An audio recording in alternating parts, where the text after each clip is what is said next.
أعوذ بالله من الشيطان الرجيم بسم الله الرحمن الرحیم۔ السلام علیکم معزز خواتین و حضرات، اس طرح کی پیاری پیاری ویڈیو دیکھنے کے لیے ہمارے چینل کو سبسکرائب کریں اور بیل کے آئیکن کو دبائیں تاکہ آپ کو ہماری ویڈیو سب سے پہلے ملتی رہے۔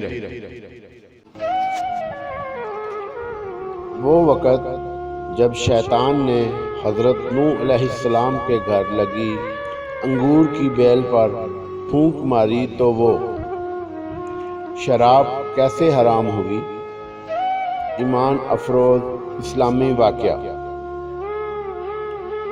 مورخین نے لکھا ہے کہ ایک مرتبہ حضرت نوح علیہ السلام نے انگور کی بیل اگائی۔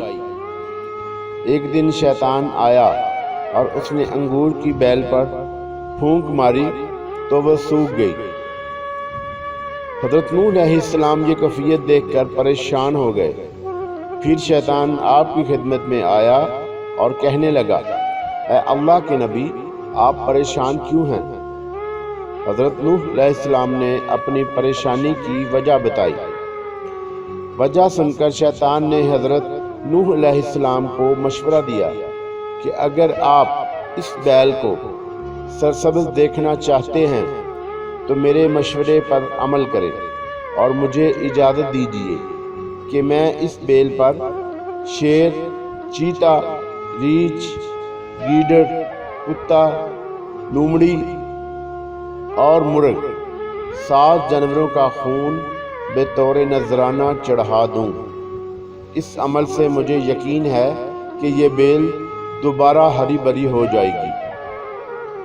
حضرت نوح علیہ السلام نے اجازت دے دی اور یہ اجازت بے خبری کی وجہ سے تھی، چونکہ حضرت نوح علیہ السلام کو اس وقت نذرانے کی حرمیں معلوم نہیں تھی۔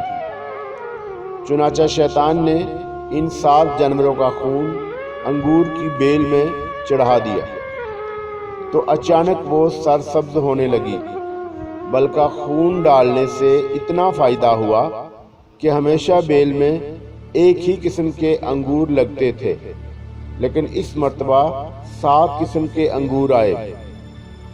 اسی وجہ سے شرابی، شراب پینے والا، شیر کی طرح بہادر، ریچھ کی طرح طاقتور، چیتے جیسا غصہ، گیدڑ کی طرح بھونکنے والا، کتے کی طرح جھگڑالو، لومڑی کی طرح چاپلوس اور مرغ کی طرح چیختا رہتا ہے۔ اسی زمانے میں نوح علیہ السلام کی قوم پر شراب حرام کر دی گئی۔ قرآن مجید میں شراب کی حرمت تدریجاً بیان ہوئی ہے۔ شراب کے رسیا عرب معاشرے نے شراب کے متعلق سوال کیا تو اللہ تعالیٰ نے جواب ان الفاظ میں دیا۔ ترجمہ: آپ سے شراب اور جوئے کی نسبت سوال کرتے ہیں، فرما دیں ان دونوں میں بڑا گناہ ہے اور لوگوں کے لیے کچھ دنیاوی فائدے بھی ہیں، مگر ان دونوں کا گناہ ان کے نفع سے بڑھ کر ہے۔ سورہ البقرہ۔ شراب کی بابت سوال کے جواب میں اللہ تعالی نے واضح طور پر فرمایا کہ اگرچہ شراب اور جوئے میں بظاہر کچھ فائدے ہیں، لیکن ان کا گناہ اور ان کے نقصان فائدے سے شدید تر ہیں۔ ہر آدمی جانتا ہے کہ شراب پینے سے عقل جاتی رہتی ہے اور یہی عقل ہی انسان کو تمام برائیوں اور افعال شنیعہ سے بچاتی ہے۔ اس آیت کے نزول کے بعد بہت سی محتاط طبیعتوں نے مستقل طور پر شراب نوشی ترک کر دی۔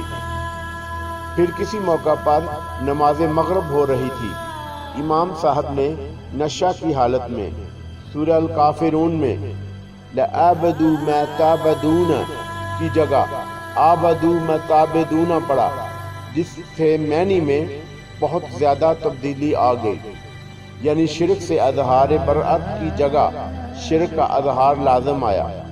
تو اللہ تعالیٰ نے فوراً یہ آیت نازل فرمائی، یا ایھا الذین آمنوا لا تقربوا الصلاة وآتم تعلموا ما تقولون، اے ایمان والو تم نشہ کی حالت میں نماز کے قریب مت جاؤ یہاں تک کہ تم وہ بات سمجھنے لگو جو کہتے ہو۔ جزاک اللہ خیر۔